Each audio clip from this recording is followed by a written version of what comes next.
Hello, assalamualaikum. Good evening, good morning, good day sa inyong lahat. Kumusta na kayo? Tagal-tagal di ako nakapag-post. Ay, nako. Data lang tayo.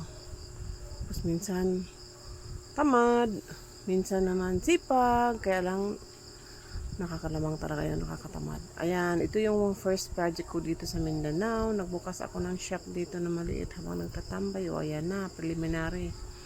Ngayong palda. Ano yan, 3 layers yan. Tapos yung sa body niya, ginawa ko draping. Drape. Kung sa ano yan. Kung sa Arabic, drave. Anabstamil drave. Anamil drave aleha.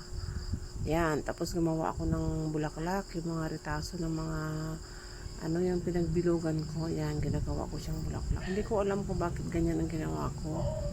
Ayan o, kasi wala akong stand. Hindi ganyan-ganyan ko lang yan siya. Ipit lang yan. Tapos gagawin ko siyang bulaklak. Nilagay ko sa baywang. Tahiin ko, tinahi ko ng kamay. Ano yung, ito palang plastic na ito ay plastic ng isda. Yung malalaking plastic. Totoo lang, ngayon lang ako nakatahi ng ganitong gown na made of plastic. Dito sa Mindanao. Kasi, ewan ko ba, recyclable ba yung ano nila? Ano, tama ba yung term na yun? Ayan yung mga ano nila, yung project nila. Pira-pirahan daw, pero pagandahan ng gown. Yan, sa school yan. Sa science daw yan na project. Ayan. Mikos-mikos lang yan. Mikos-mikos lang natin. Yan. Tahi-tahi dito, tahi-tahi doon. Ayan, hanggang sa mabuo siya na bulaklak. Hanggang sa dumami siya. Tapos yung dugtong niyan, kumbaga ito yung gitna, yung sa gilid, yun yung mga nakarambitin sa ilalim niya. Hinawaan ko lang ng paraan kasi sabi ng lola, bahala ka na. Kaya isip-isip naman ang gurangers kung anong gagawin. Ayan, ganito na lang para ano.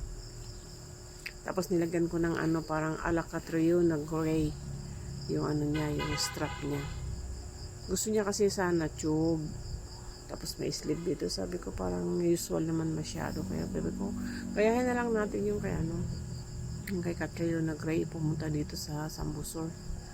Ginaya ko lang naman. Pero hindi totaling gayang-gaya yung sa may ano, sa sleeve niya o kaya yung sa strap niya. Hindi ganong gaya-gaya. Kaya pagtyagaan na. Eh maganda naman yung ano. Natutuwa naman yung bata.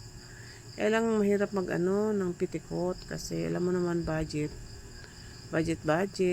Ayan, tukos-tukos sa ano, karayom. Yan lang, mikos-mikos.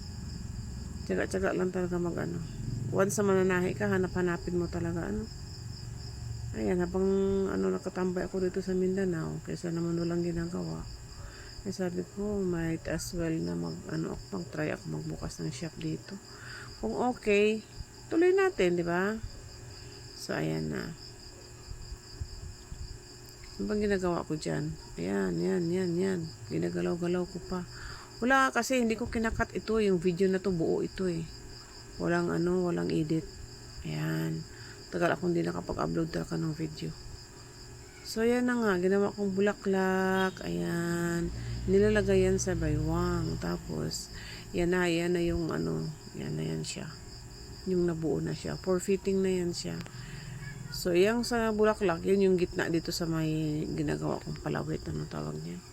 Sa ano, para may pagbabago naman. Ayan.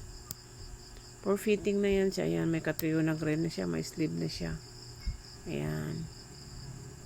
So, mamaya, darating yung ano, dumating dito nga, gabi na. So, ayan na, suot-suot na niya. Hindi pa naayos yung ano. Hindi ko pa naayos yung laylayan. Ayan na.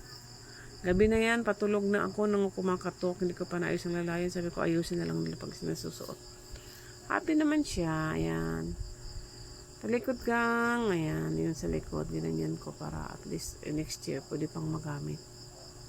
Matuwa naman siya. Kahit paano. Nilagyan ko ng lace. May mga retaso akong lace na dala-dala dito.